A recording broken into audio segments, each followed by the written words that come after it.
6 tersangka pemerkosaan siswi SMP di Surabaya dipulangkan. Penyidik dari Unit Perlindungan Perempuan dan Anak (PPA) Satreskrim Polrestabes Surabaya hingga kini masih memeriksa 8 tersangka pemerkosaan siswi kelas 1 SMP. Kanit PPA Satreskrim Polrestabes Surabaya AKP Rudieni menuturkan, saat ini masih fokus dalam pemeriksaan 2 tersangka yang diduga pelaku utama. Penyidik fokus pada tersangka AS dan MH karena dari 8 tersangka, keduanya, AS dan MH, yang paling tua.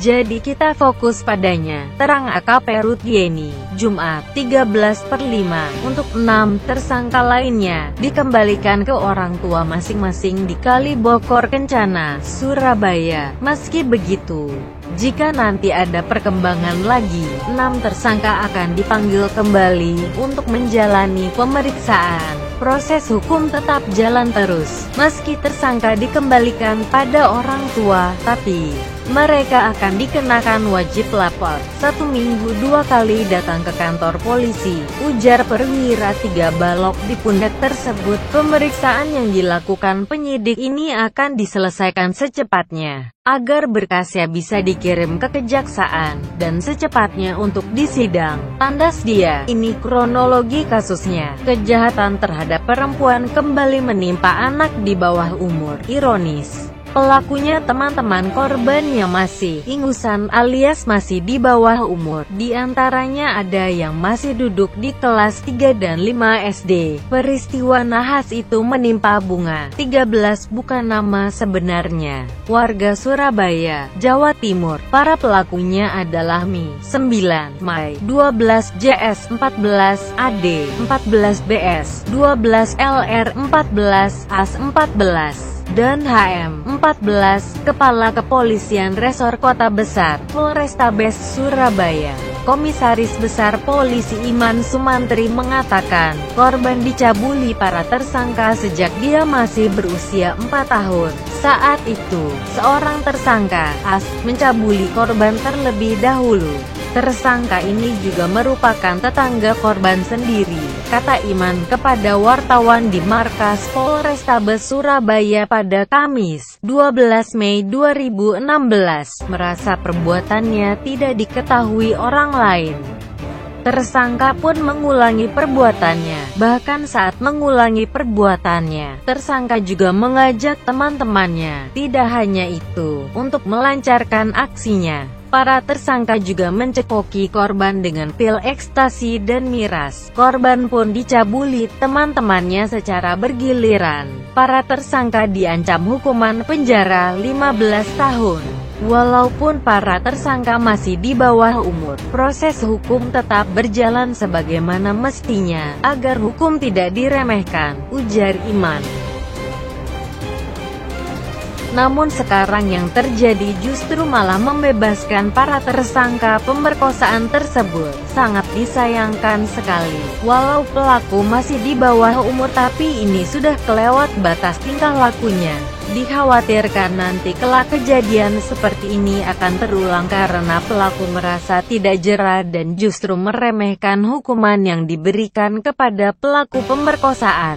Sungguh sangat miris hukum di negeri ini. Jangan heran kalau tindak kejahatan sangat merajalela karena memang tidak ada tameng yang kuat untuk perlindungan warga negaranya dari tindak kejahatan. Ini pengakuan dari para tersangka. Kasus pemerkosaan yang dilakukan 8 tersangka di Surabaya terbongkar setelah korban yang masih duduk di bangku kelas 1 SMP mengadu kepada sang guru. Salah satu pelaku, Mi, 9, dengan polosnya mengaku bahwa dirinya terinspirasi dari konten porno yang diakses di warnet. Dari lihat warnet, warung internet, kata Mi yang masih kelas 3 SD saat ditanya Wali Kota Surabaya Tri Risma hari ini di Mapolrestabes Surabaya, Kamis, 12/5.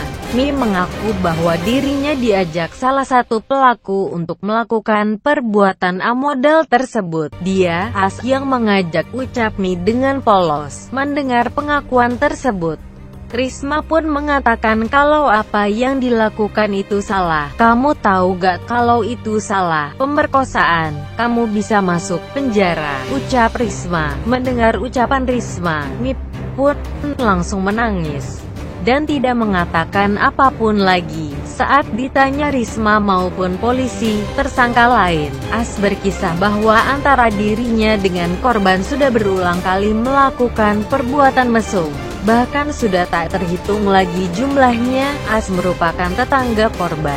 Rumah orang tua keduanya pun berhadapan di Jalan Kalibokor Kencana, Surabaya. Awal mula keduanya membuat senonoh 9 tahun lalu atau saat korban masih berusia 4 tahun. Seiring berjalannya waktu, ternyata tersangka ketagihan dan melakukan perbuatan tak pantas itu berulang kali. Keduanya biasa melakukan hubungan layaknya suami istri di dekat rumah. Hal ini dibenarkan oleh korban sendiri. Bahkan terkadang keduanya membuat senonoh di gedung balai rukun warga RW, kadang di tempat gedung balai RW. Aku korban, Jumat, 13/5, ketika ingin berbuat mesum. Keduanya mempunyai kode khusus. Jika tersangka ingin mengajak hubungan intim, As menunjukkan jempol yang diselipkan di antara jari tengah dan telunjuk. Setelah itu, keduanya baru melakukan perbuatan tersebut. Ironisnya lagi, hubungan intim itu tidak melihat waktu atau tempat, sebab kadang dilakukan di warnet, tempatnya kan sering sepi.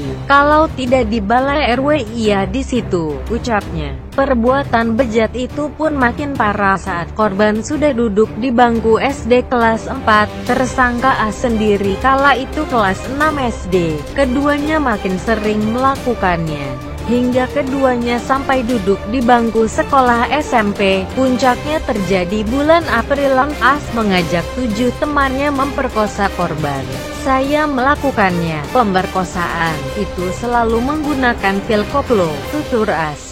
Saya juga kadang minta dia, tersangka As, untuk mengajak temannya untuk melakukannya seperti itu. Pemerkosaan beramai-ramai dengan menelan obat pil koplo, tandas korban. Kanit Perlindungan Perempuan dan Anak (PPA) Polrestabes Surabaya AKP Rutieni membenarkan bahwa korban berulang kali diberi pil koplo oleh tersangka sebelum diperkosa. Korban berulang kali diberi pil koplo, setelah itu, baru diperkosa berulang kali oleh tersangka, terang Rutieni. Menurut dia, dalam kasus pemerkosaan ini, yang paling sering melakukan adalah As. Bahkan jika ingin melakukan pemerkosaan, tersangka A selalu mengajak korban di tempat sepi dengan terlebih dahulu diajak makan dan diberi minum yang sudah dicampur pil koplo. Tersangka As ini melakukan pemerkosaan tidak terhitung, tegas dia. Dalam kasus ini, polisi menetapkan 8 tersangka. Mereka adalah As 14, LR 14, HM 14, ketiganya kelas 3 SMP.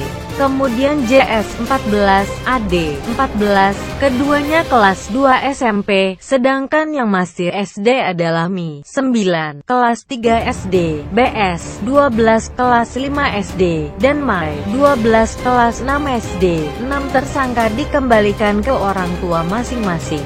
Sementara yang masih intens diperiksa adalah tersangka As dan MH. Penyidik fokus pada tersangka As dan MH karena dari 8 tersangka, keduanya yang paling tua.